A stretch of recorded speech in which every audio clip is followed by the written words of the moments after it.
Hello everyone, this is Dan Gonzalez. Today we're going to be talking a little bit about design of experiments.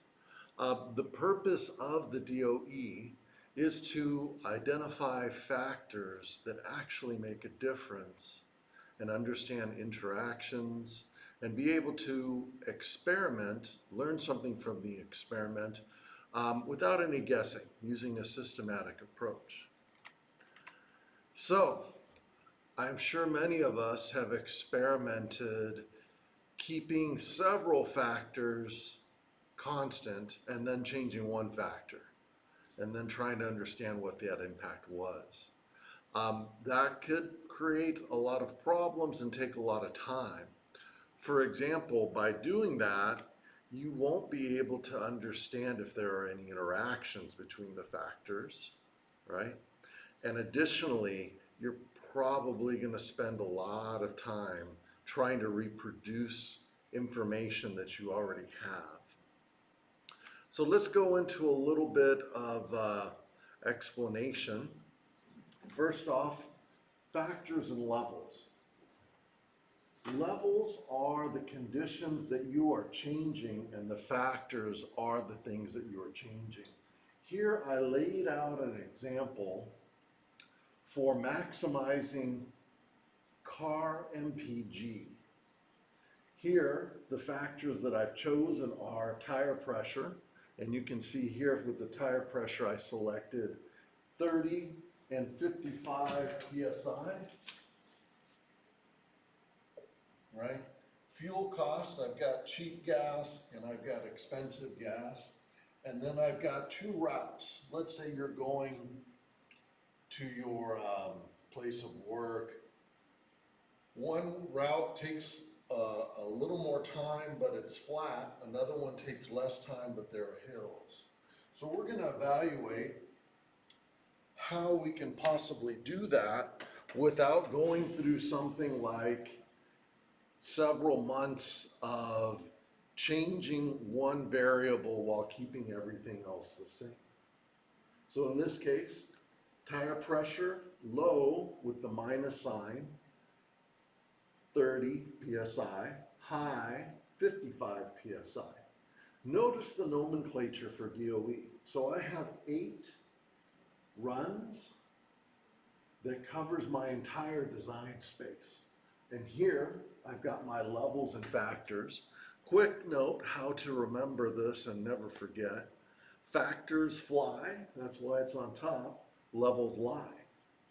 So if you have 2 levels with 3 factors, you complete the entire design space in 8 trials. So let's take a look at how that looks, or how that works.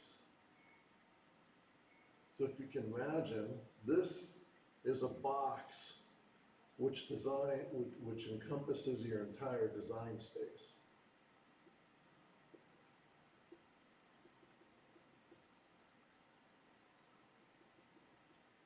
There we go.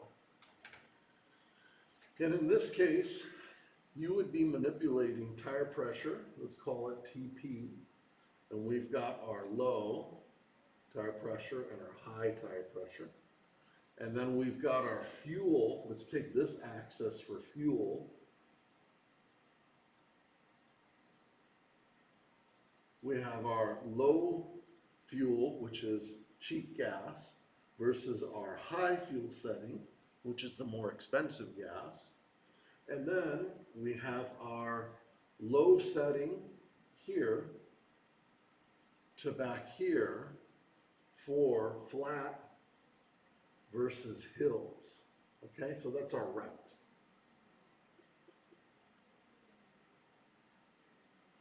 So now we've defined our entire cube in 3D space, and we can go from low to high, low to high, low to high, forward and backwards.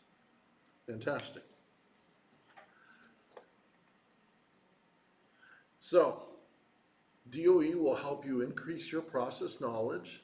It'll help capture interactions which you probably could not capture before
Hello everyone, this is Dan Gonzalez, and today we're going to talk a little bit about design of experiments.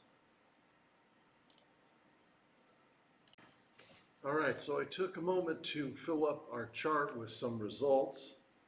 Our average MPE before we started our experiment was 25 miles per gallon, and here I put in some numbers in a simulation in our design of experiments that shows the results. For example, if you have high tire pressure and you have the more expensive fuel and you take the hilly route, you can expect an increase of 8 mpg over your 25.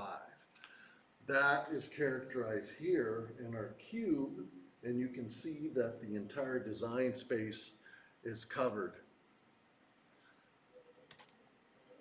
So why would you do this? Well, one of the main reasons is that you will be able to understand different interactions. So for example, let's label these as factors A, B, and C. So by focusing on the interactions of what happens between A and let's say B, we can calculate this outcome as a negative times a negative would be a positive, and as a positive times a negative would be a negative, and so on. Similarly, I could calculate out the BC interaction, right? Negative and negative, that would be a positive number. Positive, negative, this would be a negative number, and so forth. And lastly, the ABC interaction. So with each of these, I would calculate out the sign, I would note the interaction, and then I can create a formula that describes all these results, including all of the interactions.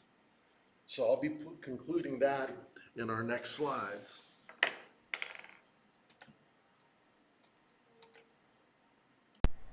Hi everyone. Today we're going to be exploring design of, oh, it's backwards, isn't it? Okay, we'll see if it's backwards.